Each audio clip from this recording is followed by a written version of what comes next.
Yo, what's good, people? Today's video I'm going to be breaking down how I put together this sample.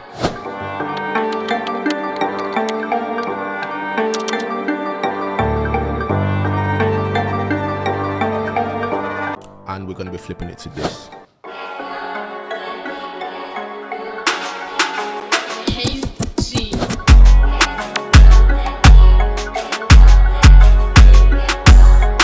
Cool, so let's start with the sample. Believe it or not, the entire beat is quite simple. So the sample has literally 5 elements. So we are in the key of G minor, and I remember the MIDI keyboard was plugged in, and I was literally just holding down the G minor chord, arpeggiating it till I found a melody that I liked. So to demonstrate, G minor chord, and when you arpeggiate the notes, maybe adding some extra notes as well. I was jamming around that idea for a bit till I found a melody, and guess what I came up with?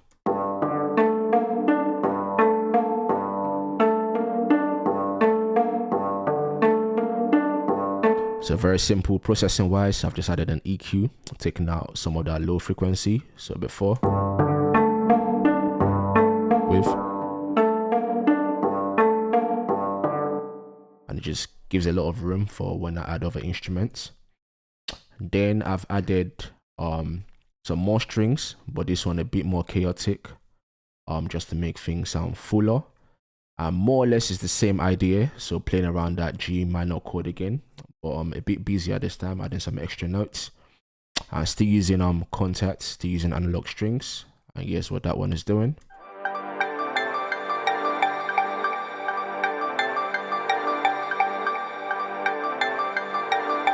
So layered with the main plugs.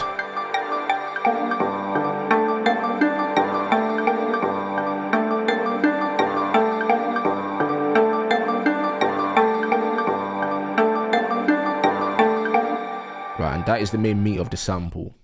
Right, so just to make things darker, I've added this piano from Keyscape, and literally just adding one note, so that G, sustaining that note. I won't play that with everything else.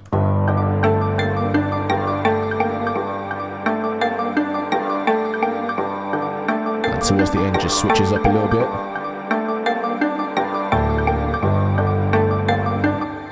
Nice and simple. Then moving on, so again, still using contacts. Added this stuttery kind of lead. Yes, what that was doing.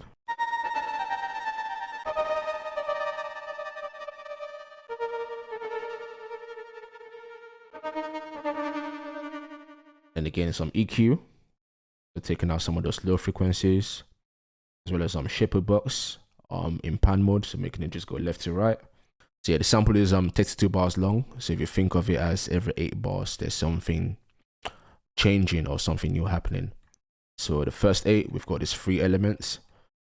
Next 8, these 3 elements plus the leads we just added. So yeah, this next 8 added some clarinets. So again, using contacts, and I believe it's a different bank. These are the notes I was doing.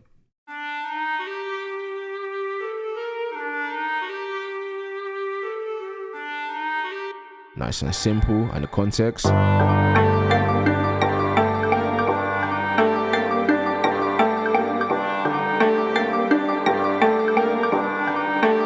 Next 8 leads back in.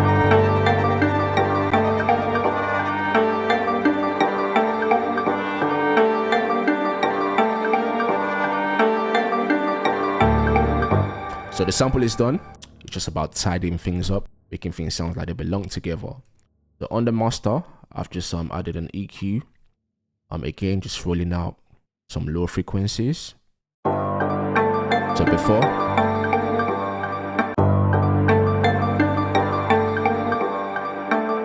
you kind of just have to imagine 808s being added, kick drums, instruments essentially that's going to need to occupy that frequency space, so you just freeze it up for those instruments. And lastly, just a compressor, so it's just a glue compressor, not squashing much dynamics.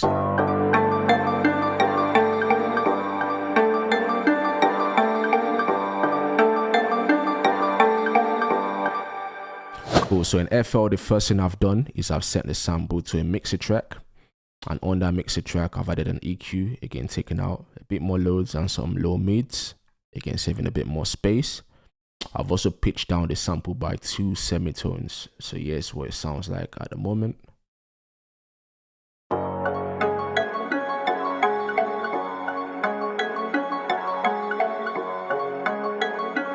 So yeah, a lot darker. So let's start breaking down the drums. So here's what the drums are doing.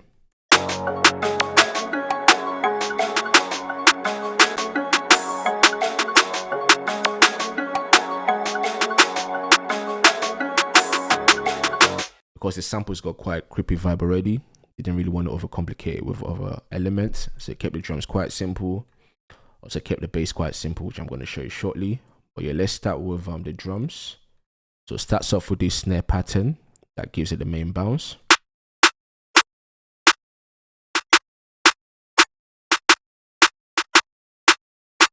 I'm really playing with velocities.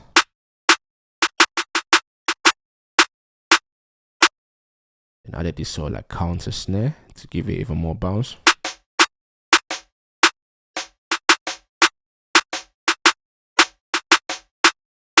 Then added this impact sound. Again, velocity is really key here, just to give the bounce.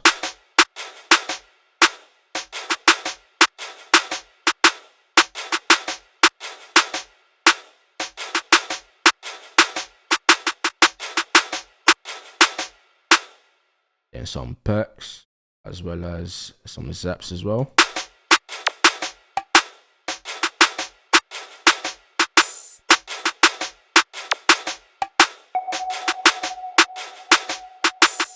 And yeah, towards the end, so like a tuned percussion.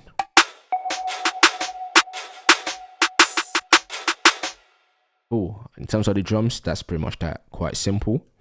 Moving on to the bass line. So again, very simple. Everything is literally just on one note.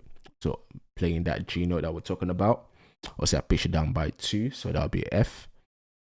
So again, yes, what that's doing, using a simple spins 808.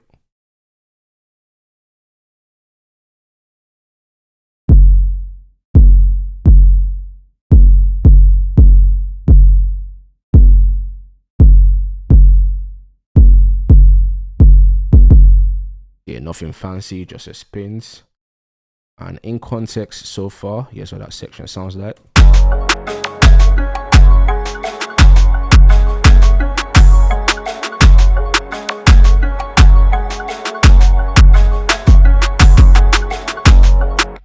And this is the meat of the track. I'm pretty much done.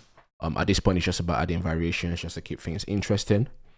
So the bass line, what you notice is there are 2 different patterns just kind of alternating between each other. So bass line number 2, then bass line, then number 2 again, etc. So on this one, just added some log drums just to heighten the energy. So if you just listen to that.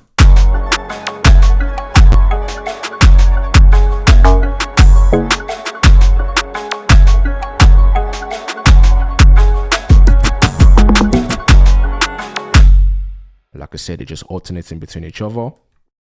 Also added this scratch that kind of comes in every 16 or so, just to help transition to the next section.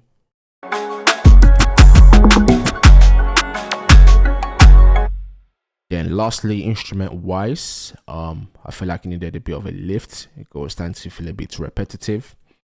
I added this choir. Again, from contact, so using that same bank as the clarinet. Now, what I really like about this particular bank is that you can add different syllables, and essentially every time you play a note on the MIDI keyboard, it cycles between these syllables. So just to demonstrate, so here's what my choir was doing.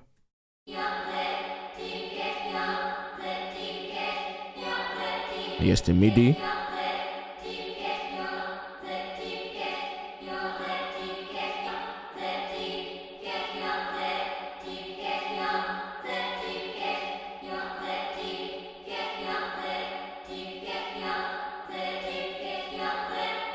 And again, for variation, I'm just made a copy of it and I'm just playing around with the notes a little bit more. So there's a bit of a variation going on. And that is pretty much it as far as the sounds added. Arrangement wise, I just copied the choir over to the intro. Yeah, so lastly, I've added this reverb to the master, and I'm just automating the mix knob. So it starts off wet for the intro, then as it goes towards the drop, it's completely dry. Cool, so let's have a listen to the final product.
Yeah, that is the end of the video. If you got some value from this video, as usual, just like, comment, subscribe.